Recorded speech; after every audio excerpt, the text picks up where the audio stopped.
The crystal wine glass shattered against the hardwood floor, sending shards in all directions. Conversation around the Thanksgiving table stopped abruptly as all eyes turned to Vanessa, who stood frozen, her face drained of color. "I'm so sorry," Vanessa stammered, staring not at the broken glass but at the man who had just walked into the dining room. I watched her carefully from my seat at the head of the table, taking a slow sip from my own glass. The wine was a Cabernet, bold and bitter, much like the revenge I had meticulously planned for months. My husband Marcus placed his hand on my shoulder, squeezing gently. "Everything okay, Elise?" he whispered, his breath warm against my ear. I smiled, covering his hand with mine. "Perfect timing," I replied softly. "Everyone's here now." Across the table, my brother-in-law Connor looked between Vanessa and the newcomer, confusion evident on his face. My sister Nora nudged him with her elbow, silently warning him not to ask questions. The stranger, though he wasn't a stranger to everyone present, stepped forward with a practiced smile. "Sorry I'm late. Traffic was brutal." His voice was smooth, confident. He extended his hand to Marcus. "James Caldwell." "Thanks for having me." Marcus shook his hand firmly. "Any friend of Elise's is welcome at our table." Vanessa's eyes darted to mine, silently pleading. I met her gaze with a serene smile as I gestured to the empty chair I had deliberately placed next to hers. "Please." "James, I saved you a seat right here. 3 months earlier?" I was sorting through Marcus's emails looking for the confirmation number for our anniversary trip when I found them. Dozens of messages from Vanessa Reynolds, his ex-girlfriend from college. The woman he dated for 4 years before meeting me. The woman he once told me was the one that got away during a vulnerable moment early in our relationship. The emails started innocently enough. Professional collaboration since they worked in adjacent fields. Her in pharmaceutical research and him in medical device manufacturing. But the tone had shifted over time, becoming increasingly personal. "I still think about that weekend in Vermont sometimes. Remember how you used to call me Nessa? No one's called me that since you. My marriage is falling apart. I don't know who else to talk to about this." I scrolled back further, discovering they'd been in contact for nearly a year. My hands trembled as I read through message after message, feeling like I was watching my 7-year marriage unravel before my eyes. The worst part wasn't the flirtation or the reminiscing. It was the secrets Marcus had shared with her. Intimate details about our marriage, our struggles to have a child, his dissatisfaction with his career. Things he should have been telling me. I closed the laptop and sat in silence for hours, contemplating my next move. I could confront him immediately, but something held me back. A voice inside whispered that I needed more information, more leverage, more control. That evening, Marcus came home late from work. Again. He kissed me on the cheek, his mind clearly elsewhere. "How was your day?" I asked, carefully studying his face. "Busy. That Westfield contract is killing me." He loosened his tie, avoiding my eyes. "I might need to go to Chicago next month to meet with their team, Chicago, where Vanessa now lived, according to her email signature." "Oh? When exactly?" "Not sure yet. Probably mid-September." I nodded, maintaining my composure while my mind raced. "I was thinking we should host Thanksgiving this year. It's been a while since we've had family over." He looked surprised by the change of subject. "Thanksgiving? That's months away." "I like to plan ahead." I smiled, already formulating what would become the most important dinner party of my life. "And I'd like to invite some friends, too. Make it a real celebration," Marcus shrugged. "Whatever you want, babe. You know I'm not good with that stuff." "I know," I replied. "That's why I handle the guest list." 2 weeks later, I took a personal day from my job as a high school English teacher and drove to the office where Marcus worked. I waited in the parking lot until lunchtime, then followed him to a restaurant 3 blocks away. Through the window, I watched him sitting alone at a table, checking his watch repeatedly. After 20 minutes, he made a phone call, his expression growing increasingly frustrated before he finally paid for his untouched food and left. That night, he told me he'd had lunch with his colleague Peter to discuss the Westfield project. I began documenting everything, The lies, the late nights, the mysterious weekend conferences. I hired a private investigator named Diana, a former student's mother who owed me a favor after I helped her daughter get into Columbia, despite a disciplinary issue. I don't have proof of a physical affair. Diana told me over coffee 1 month into her investigation. But they're definitely planning something. He's booked a hotel in Chicago for 3 nights next month. 1 room, king bed. I stared into my coffee. And Vanessa? She's purchased a plane ticket from Chicago to here, arriving the day before he leaves. Then another ticket to return to Chicago on the same day he flies out. The picture was becoming clearer. They're planning to meet here first, then fly back to Chicago together. Diana nodded. Looks that way. He's being careful. The hotel reservation is under his company name. But not careful enough. I felt strangely calm as I processed this information. What do we know about her husband? James Caldwell, investment banker. They've been married 9 years, no children. From what I can gather, he works long hours, travels frequently. Diana slid a photo across the table. He doesn't know about Marcus. I studied the photo of a handsome man with salt and pepper hair and a confident smile. How sure are you? Very. He thinks their marriage is stressed because of work pressures and fertility treatments. He's been accompanying her to a clinic in downtown Chicago. Diana hesitated. There's something else.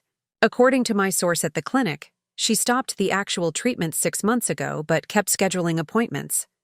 The pieces clicked into place. She's using fertility treatments as an excuse to her husband while she's rebuilding her relationship with mine. Exactly. I took a deep breath, folding the photo carefully and placing it in my purse. I need you to find a way to contact James Caldwell, discreetly. 2 days later, I received a text message from an unknown number. Mrs. Morgan? This is James Caldwell. I understand you wanted to speak with me about something important. We arranged to meet at a quiet bar halfway between our cities. I was surprised by how nervous I felt as I waited for him, rehearsing what I would say. James arrived exactly on time, every inch the successful banker in his tailored suit. Up close, he had kind eyes that contrasted with his otherwise intimidating presence. Thank you for coming, I said as he sat down across from me. Your message said it concerned my wife. His tone was polite, but guarded. I must say this is unusual.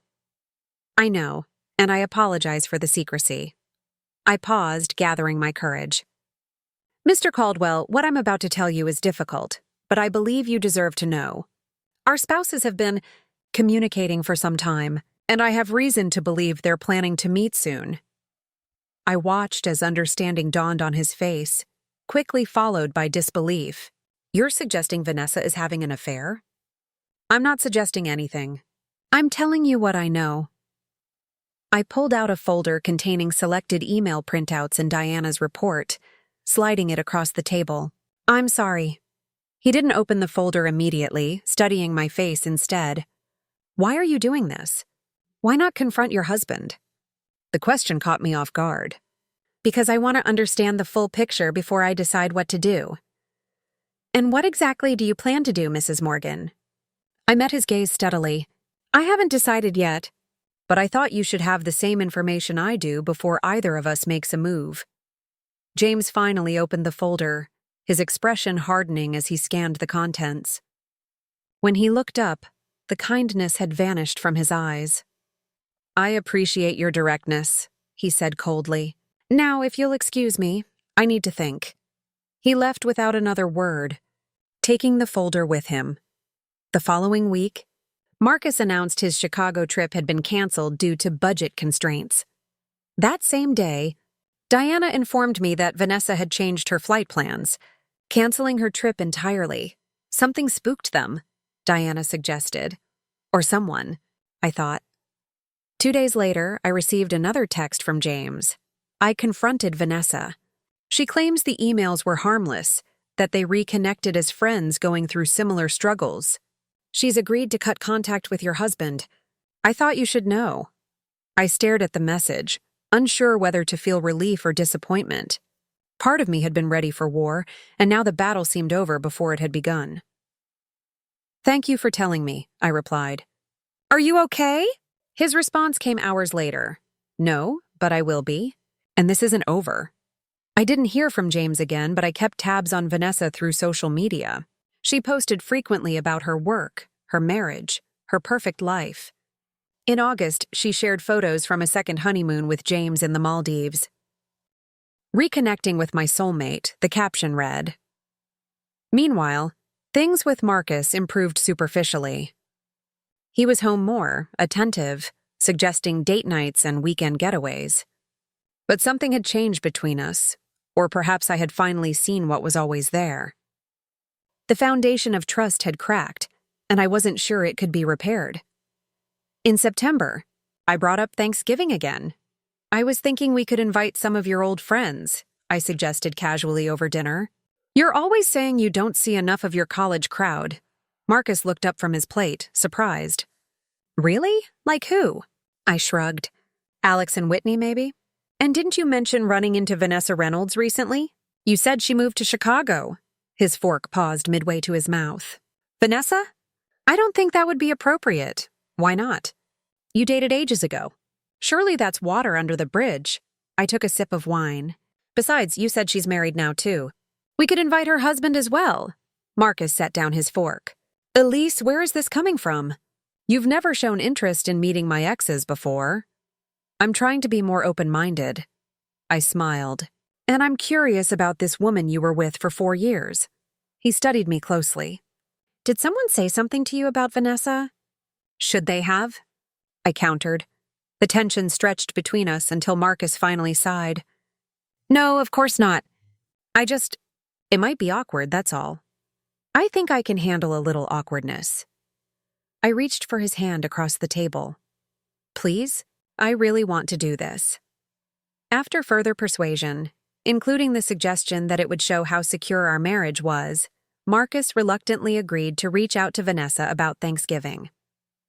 I pretended not to notice how quickly she accepted the invitation, or how Marcus's mood lifted after he told me she and James would attend. 6 weeks before Thanksgiving, I contacted James again. They took the bait. Are you still in? His reply was immediate, all the way. The day before Thanksgiving, I prepared the house meticulously, channeling my nervous energy into cleaning and decorating. Marcus watched me with amusement as I fussed over the table settings for the 3rd time. It's just dinner with friends and family, he said, wrapping his arms around me from behind. Everything doesn't have to be perfect. I want to make a good impression, I replied, leaning back against him despite myself. Especially on James. You said he's in finance, right? Very successful? That's what Vanessa said. Marcus kissed my neck. I still think this whole thing is weird, but I'm glad you're excited about it. If only he knew how excited I truly was. Thanksgiving morning arrived with a flurry of activity. The turkey in the oven by 9. Sides prepared and ready for final cooking. Wine breathing on the counter. I had just finished setting out the appetizers when the doorbell rang. I'll get it, Marcus called, heading for the door. I checked my reflection in the hall mirror, smoothing down my burgundy dress and taking a deep breath. Showtime. My sister Nora and her husband Connor were the first to arrive, followed by Marcus's brother David and his new girlfriend. Alex and Whitney, genuine college friends of Marcus with no connection to my plan, came bearing wine and dessert. At 3:30 p.m., right on schedule, the doorbell rang again. I deliberately busied myself in the kitchen, allowing Marcus to answer. Vanessa! It's so good to see you, I heard him say, his voice carrying a warmth that made my stomach tighten. You look amazing. So do you, she replied. It's been too long. I stepped into the foyer, wiping my hands on a dish towel. Vanessa was even more beautiful in person than in photos. Tall and elegant with perfect honey blonde hair and a figure that suggested she spent serious time at the gym. You must be Elise, she said, extending her hand with a practiced smile. I've heard so much about you.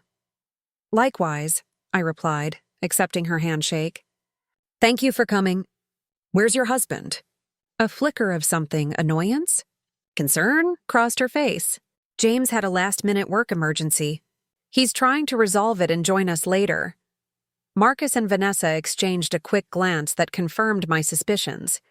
They had planned for James to be absent, giving them more freedom to interact. What a shame, I said. Well, please make yourself at home. Marcus, why don't you get Vanessa a drink? As they moved toward the living room, I discreetly checked my phone. A text from James waited, 5 minutes away. The next half hour passed in a blur of small talk and introductions. I watched Marcus and Vanessa carefully, noting how they gravitated toward each other, how their conversation flowed effortlessly, filled with inside jokes and shared memories. They seem friendly, Nora murmured beside me. Always perceptive. Just old friends catching up, I replied with a tight smile. At precisely 4:15, as I was about to announce dinner, the doorbell rang again. Marcus looked confused. Are we missing someone? James must have made it after all, I said, moving to the door before anyone else could react. James stood on the porch looking devastating in a charcoal suit, a bottle of expensive bourbon in hand. His eyes met mine, cold and determined. Ready? He asked quietly. I nodded, opening the door wider. Just follow my lead. We entered the living room together, and I watched as Vanessa's expression transformed from relaxed enjoyment to shocked horror. She nearly dropped her wine glass as James approached. Sorry I'm late, he announced to the room. Some things required my personal attention. I made the introductions smoothly, watching as Marcus struggled to mask his own surprise and dismay. As we moved to the dining room, I directed James to the seat I had specifically reserved next to Vanessa, noting with satisfaction how she flinched when he pulled out her chair for her. I'll help bring in the food, Marcus offered, following me to the kitchen. Once we were alone, he gripped my arm. Did you know he was coming? He hissed. Vanessa said he had to work. I feigned innocence. She mentioned he might join us later. I assumed you knew. Before Marcus could respond, I handed him a serving dish. Can you take this to the table? We shouldn't keep our guests waiting. Throughout dinner, the tension between Vanessa and James was palpable. They barely spoke to each other, though James maintained perfect politeness with everyone else. I kept the conversation flowing, asking questions about their marriage, their life in Chicago, watching them construct careful lies that contradicted each other in subtle ways. You just got back from Paris, didn't you, Vanessa? I asked innocently over dessert. She nodded, reaching for her wine. Yes, a quick business trip last week. Interesting, James said, his voice dangerously soft. I thought you were at a conference in Boston. The table fell silent. Vanessa stammered. Paris was the week before. James smiled thinly. No, I distinctly remember you were home the week before. We had dinner with the Hamiltons on Wednesday. I could see the panic rising in Vanessa's eyes as she realized she'd been caught in a lie. Marcus stared intently at his plate. More wine, anyone? I offered brightly. After dessert, as everyone moved back to the living room for coffee, I noticed Vanessa slip away toward the powder room. Marcus followed a minute later, thinking he was being discreet. I caught James's eye across the room and tilted my head slightly. He nodded, excusing himself from a conversation with Connor. Together, we silently approached the hallway leading to the powder room. Voices filtered through the partially open door. This is insane, Vanessa was saying. Did you tell her about us? Of course not, Marcus replied. I have no idea how they found out. But we need to be careful. Careful?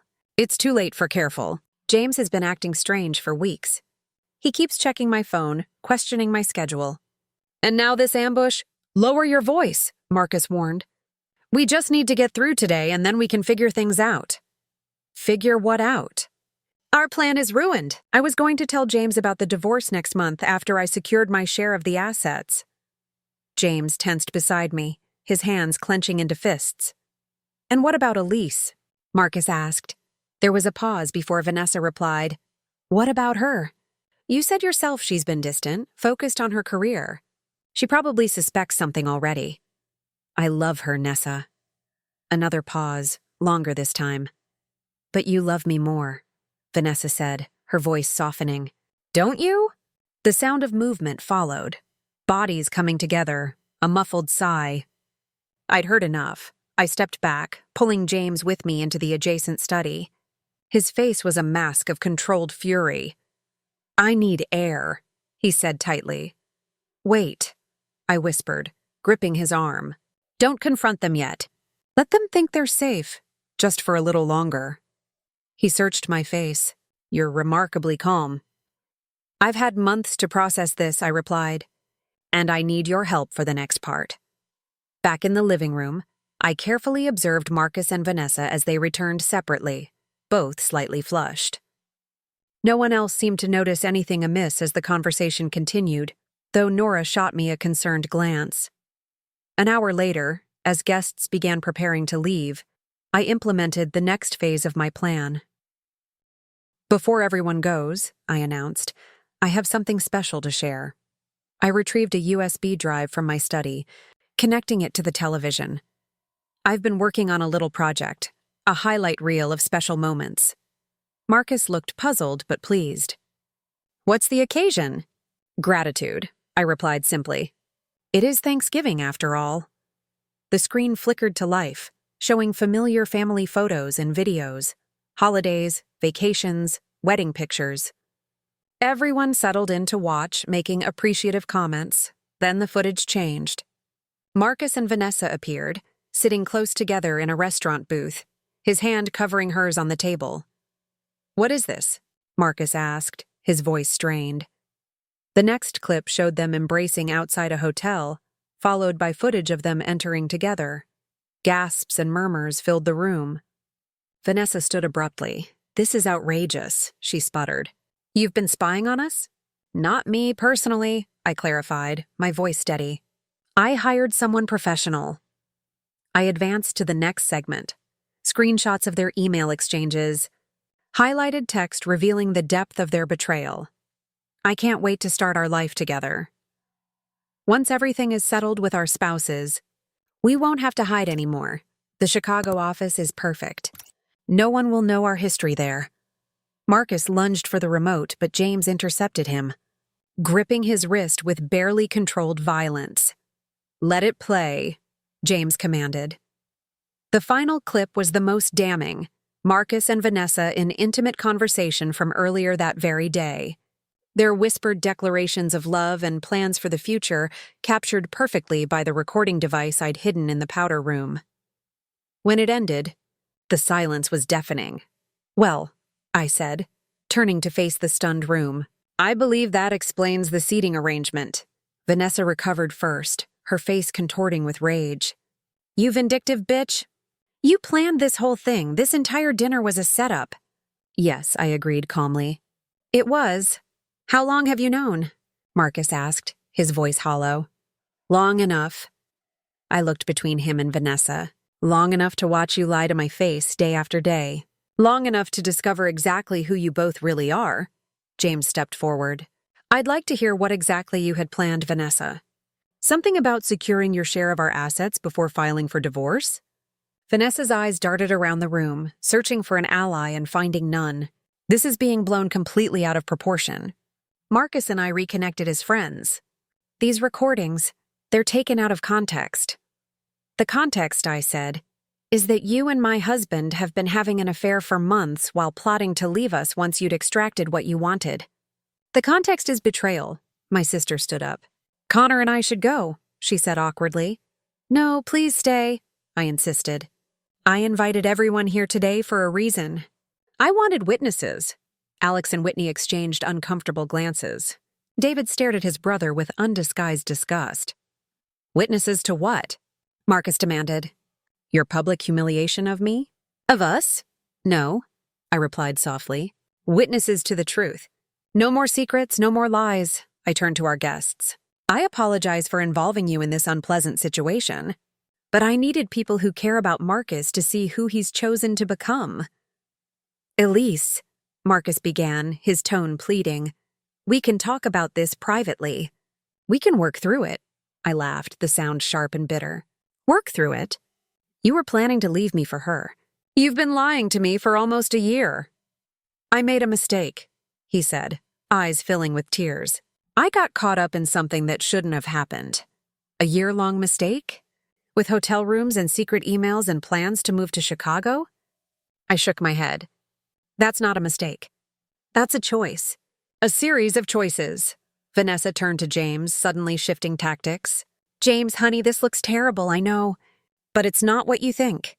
Marcus has been pursuing me, and I've been trying to let him down gently. James's laugh was cold. Save it, Vanessa. I've read the emails, seen the credit card statements, tracked the hotel visits. I know exactly who initiated this and who kept it going. You had no right to invade my privacy, she snapped. And you had no right to betray our marriage, he countered. Or to plan to clean out our accounts before leaving. Vanessa blanched. That's not... I've already transferred half of our joint assets to a separate account, James interrupted. You'll get your fair share, nothing more. And my lawyers will be in touch tomorrow. She stared at him, speechless. Marcus approached me, reaching for my hands. I stepped back. Elise, please. We can fix this. I made a horrible mistake, but I love you. I've always loved you. No, I said quietly. You loved the idea of me. The supportive wife who never questioned you, who managed your life while you pursued whatever you wanted. Including her. I nodded toward Vanessa. But that's not love, Marcus. That's convenience. That's not true, he insisted. What Vanessa and I had, it was a fantasy, an escape. It wasn't real. Then you betrayed me for something that wasn't even real. I felt surprisingly calm as I delivered the final blow. I've already spoken to a lawyer. The divorce papers are in my study. You can sign them tonight or contest them, your choice. But either way, our marriage is over. Marcus's face crumpled. You can't mean that. I've never meant anything more. I glanced at our guests who sat frozen in shock. I'm sorry for ruining Thanksgiving. Please feel free to leave whenever you're ready. There's plenty of leftovers to take home. I turned to James. Thank you for your part in this. I hope it provided the clarity you needed. He nodded grimly. It did! Vanessa suddenly lunged forward, her carefully maintained composure finally shattering. You think you're so clever, don't you? Orchestrating this whole performance. She laughed hysterically. Congratulations. You've destroyed 2 marriages. Feel better now? I met her gaze steadily. You and Marcus destroyed our marriages. I just made sure it happened on my terms, not yours. He never loved you the way he loved me, she spat. Ask him about Vermont. Ask him who he called when your last round of IVF failed. The words were meant to wound, but I remained unmoved. I don't need to ask. I already know everything. Not everything, she insisted. Desperate to hurt me. You don't know that he was with me the weekend of your anniversary. You don't know that he was going to leave you on New Year's Eve. We had it all planned. Marcus grabbed her arm. Vanessa, stop! She wrenched away from him. No, let her hear it all. Let her hear how he laughed about her obsession with having a baby, how he was relieved every time the treatments failed. The room fell silent. Even Vanessa seemed to realize she had gone too far. I walked to the front door and opened it. I think it's time for you to leave. Elise, Marcus began. Both of you, I clarified, my voice ice. Now! Vanessa grabbed her coat and purse, storming past me without another word. Marcus lingered, his expression pleading. I never laughed about the IVF, I swear to you. It doesn't matter anymore, I replied. Nothing you say matters anymore. As he finally walked past me, shoulders slumped in defeat, I felt no triumph, no satisfaction, only a profound emptiness where my love for him had once been. One by one, our other guests made awkward exits, murmuring condolences and avoiding eye contact. Only Nora, Connor, and James remained. You okay? Nora asked, embracing me tightly. I will be, I replied, surprised to find it was true. James stood by the window, staring out at the darkness. I should go. I approached him cautiously. Thank you for coming today. I know it wasn't easy. He turned to face me. Was any of it real? What she said about loving me? I don't know, I admitted. But I know she didn't deserve you, just like Marcus didn't deserve me. James nodded, something shifting in his expression. What will you do now? Start over. I managed a small smile. That's the thing about endings. They make room for beginnings. Wise words. He hesitated. Would you mind if I called you sometime? Not for anything specific. Just to talk to someone who understands. I'd like that, I replied honestly. After James left, Nora helped me clear the table while Connor tackled the dishes.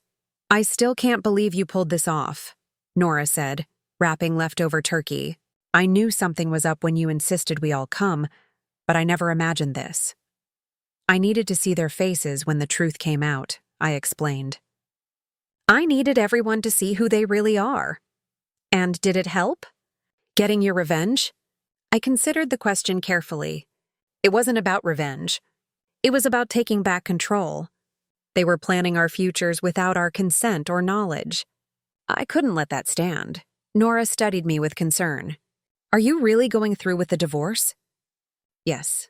My certainty surprised even me. Some betrayals can't be forgiven, Nora. And even if they could be, I don't want to anymore. I deserve better. Later that night, after everyone had gone, I sat alone on the porch swing, watching the stars emerge in the clear November sky. My phone lit up with a text from Marcus. I'm staying at David's. We need to talk tomorrow. I love you. I'm sorry. I didn't reply. Instead, I scrolled to another contact and typed a simple message. Thank you for today. Hope you got home safely. James's response came minutes later. I did. And thank you too. For the first time in months, I feel like I can breathe again. I smiled, tucking the phone away as I gazed back at the stars. 6 months after that fateful Thanksgiving, I stood in my new apartment, surrounded by moving boxes and fresh possibilities. The divorce had been finalized with surprising efficiency. Marcus hadn't contested anything, perhaps out of guilt or perhaps simply eager to move on. I had taken a sabbatical from teaching to finish the novel I'd been working on sporadically for years. The story had changed dramatically in recent months, infused with a new understanding of betrayal, resilience, and redemption that could only come from lived experience. My phone chimed with a text message. Still on for coffee at 2? I smiled as I typed my reply. Absolutely. The usual place? See you there, James responded. Our friendship had evolved gradually over the past months, beginning with occasional text messages and phone calls that served as mutual support through our respective divorces. Eventually, those conversations expanded to include other topics: books, films, childhood memories, future dreams. We had been careful to keep things platonic, both of us still healing from our marriages. But lately, something had shifted. A lingering glance, a touch that lasted a beat too long, an unspoken question hanging in the air between us. As I finished unpacking my kitchen, I thought about Marcus and Vanessa. According to Nora, who still occasionally spoke with David, they had moved to Chicago together as planned, but things had quickly unraveled. The fantasy of their relationship hadn't survived the harsh reality of its origins. I felt no satisfaction in their unhappiness, just as I had felt no real triumph on Thanksgiving Day. Only relief that I had escaped before wasting more years with someone who could betray me so completely. The coffee shop was busy when I arrived, but James had already secured a table by the window. He stood as I approached, that formal courtesy I had once found intimidating, now endearingly familiar. The place looks amazing, he said after we exchanged greetings. Those windows in the living room, all that natural light will be perfect for writing. That's what sold me on it, I agreed, warming my hands on my mug. How was New York? Productive. The firm is expanding and they want me to head the new division. He hesitated. It would mean relocating. Back here, actually, I looked up sharply. You'd move back? I'm considering it. His eyes held mine. There are compelling reasons to return. The moment stretched between us. Charged with possibility, James, I began carefully. We've been so focused on building a friendship, on healing separately. I know, he acknowledged, and I've valued that more than you know. But I can't help wondering if there could be more. He nodded, his expression serious. Too soon? I considered the question honestly. 6 months ago, I would have said yes without hesitation. But now, sitting across from this man who had witnessed my worst moment and still saw strength in me, I wasn't so sure. Maybe, I admitted, but I'm not opposed to finding out. Slowly. His smile was worth the risk of those words. Slowly sounds perfect. Later, walking through the park near my new home, our hands brushed accidentally, then deliberately interlaced. The simple contact felt both thrilling and comfortable, like finding something I hadn't known I was missing. "I've been thinking about Thanksgiving," James said as we paused by the lake. "Not exactly a pleasant memory," I remarked. "No, but an important one." He turned to face me. "That day, watching you stand your ground, refuse to be a victim, it changed something in me. Made me realize I didn't have to accept betrayal as the end of my story." I smiled, touched by his words. For me, it was seeing that I wasn't alone, that someone else understood exactly what I was going through. "We saved each other a seat," he said softly, the metaphor not lost on me. "At a very unconventional table," I added with a laugh. The spring sunshine warmed my face as I gazed across the water, reflecting on the journey that had brought me here. The pain hadn't disappeared completely, perhaps it never would, but it had transformed into something else, something that had made me stronger, more certain of myself and what I deserved. "What are you thinking?" James asked. That endings and beginnings are often the same moment, viewed from different perspectives. He squeezed my hand gently. "Which perspective do you prefer?" I turned to him, making a choice that felt both terrifying and inevitable. "The beginning," I said, and leaned forward to kiss him. As our lips met, tentative at first, then with growing certainty, I thought about the woman I had been last Thanksgiving, hurt, angry, determined to expose the truth at any cost. I hadn't known then that in saving a seat for James beside Vanessa, I had unwittingly been saving a place for myself in a future I couldn't yet imagine. Sometimes revenge isn't about destroying what hurt you, but about finding the courage to build something new from the ruins. Sometimes the most powerful response to betrayal isn't hatred, but hope, the radical belief that you deserve more, better, truer. And sometimes, if you're very lucky, that belief leads you exactly where you need to go. And that wraps up today's story. Now we want to hear from you. Where are you watching from? Drop your city or country in the comments, and let's see how far these stories reach. If this story moved you or gave you chills, give it a like, share, and subscribe for more powerful stories. One last thing, rate the story from 1 to 10 in the comments. Your feedback helps us bring you even better ones next time. Thanks for watching. We appreciate you being part of this storytelling journey.